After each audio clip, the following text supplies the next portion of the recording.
Hello everyone, তো এই এপিসোডের শুরুতে আমরা দেখি মিং নিয়ানকে তার ফিয়ন্সে সাজিয়ে গ্র্যান্ডপার বাসায় নিয়ে এসেছিল আর সব রিলেটিভরা তাদের আসারই অপেক্ষা করছিল। অ্যান্ড এখানে মিং এসে নিয়ানকে সবার সাথে ইন্ট্রোডিউস করায় যে নিয়ান তার ফিয়ন্সে।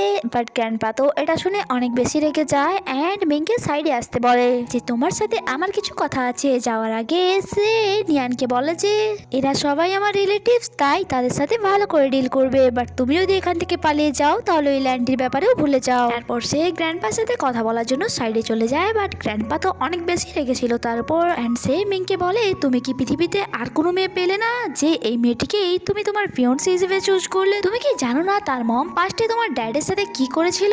মিং বলে আই আন্ডারস্ট্যান্ড, বাট গ্র্যান্ডপা ওই ফটোগুলি অনেক বেশি ক্লিয়ার ছিল আর এই সময় আমাদের কোম্পানি অনেক বেশি ক্রিটিক্যাল কন্ডিশনে আছে, তাই আমি ওই মেয়েটির সাথে ডিল করে করেছি। এছাড়া ওই মেয়েটির সাথে আমার কোনো সম্পর্ক নেই। যা শুনে গ্র্যান্ডপা অনেক বেশি খুশি হয়ে যায় আর বলে আমি তোমার থেকে এমনই আশা করেছিলাম, তাড়াতাড়ি এই প্রবলেমটিকে সলভ করো আর ওই মেয়েটির সাথে সমস্ত ডিল ক্যান্সেল করো আর তারপর আমি কোনো ভালো মেয়ে দেখে তোমার বিয়ে দেব। অন্যদিকে আমরা নিয়ানকে দেখি যে মেয়েকে রিলেটিভের মধ্যেই বসেছিল অ্যান্ড তার রিলেটিভরা তাকে নিয়ে গসিপ করছিল যে এই মেয়েটি তো এত বেশি সুন্দর নয়, তাও মেং তাকে কি করে পছন্দ করলো।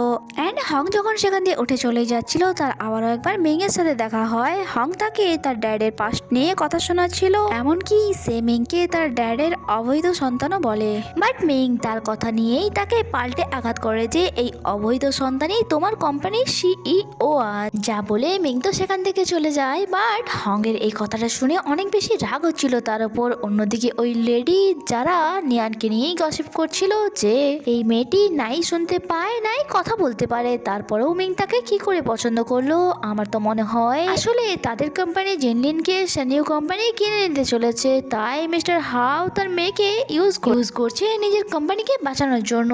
এই সব কথা নিয়ান অনেকক্ষণ ধরে চুপচাপ শুনছিল। বাট তার ধৈর্যের বাঁধ ভেঙে যায় অ্যান্ড সে ফোনে টাইপ করে তাদেরকে শোনায় যে আমি নয় বরং মেংই আমার পেছনে এসেছিল। সে চায় যে আমি সারা জীবন তার সাথে থাকি, শুধু তাই নয় সে এটাও চায় যে প্রত্যেকটা নাইট আমি তার সাথে স্পেন্ড করি। আর এন্ড টাইমে সেখানে মেং চলে আসে যে বলে সরি আন্টি। অ্যান্ড নিয়ান তুমি এইসব কি ননসেন্স বলে যাচ্ছ?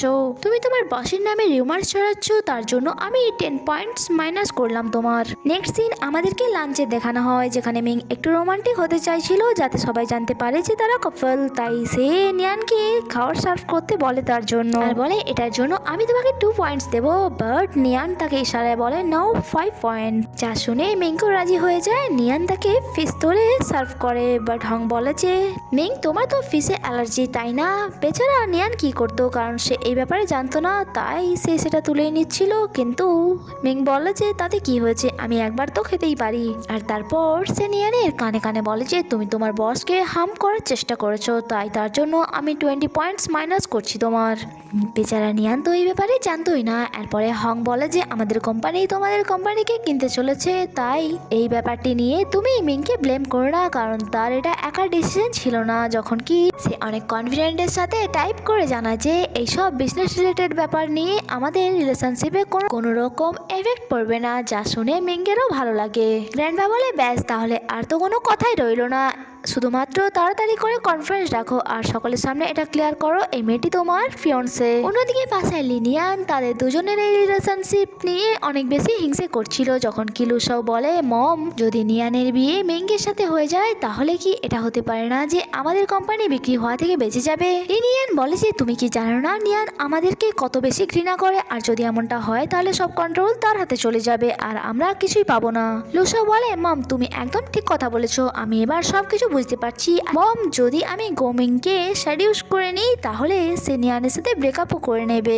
নিয়ান বলে যে এটা অনেক বেশি রিস্কি হয়ে যাবে কারণ তুমি তো এটা জানোই তোমার ড্যাড নিয়ানের মমকে তার ব্যাড ক্যারেক্টারের জন্যই পাস্টে ছেড়েছিল। অন্যদিকে আমরা নিয়ানকে দেখি যাকে প্রেস কনফারেন্সের জন্য রেডি করা হচ্ছিল আর সেই মেয়েগুলি তাকে নিয়ে গসিপ করছিল যে মিস্টার মিং এমন একটি মেয়েকে কি করে পছন্দ করলো যে নাই কিছু শুনতে পায় নাই কথা বলতে পারে। আর নিয়ান যে তাদের এত বকবকানি এতক্ষণ ধরে শুনছিল সে তার ফোনে টাইপ করে জানায় যে আমি কথা বলতে পারি না বাট শুনতে পাই, আর তারাও তাকে সরি বলে। তখনই সেখানে মিং আসে আর পার্সোনালি ভাবে জিজ্ঞাসা করে যে সে কি রেডি হয়ে গেছে, বাট তারা বলে আর কিছুক্ষণ। আর সেখান দিয়ে যখন বাইরে যায় তার দেখা হয় লু শাওয়ের সাথে। মিং তো তাকে জানতো না, বাট সে তার ইন্ট্রোডাকশন দেয় অ্যান্ড বলে যে আমি চাই না আমার সিস্টার তোমাকে ধোকা দিক, কারণ তার অনেক ছেলের সাথে অ্যাফেয়ার চলছে।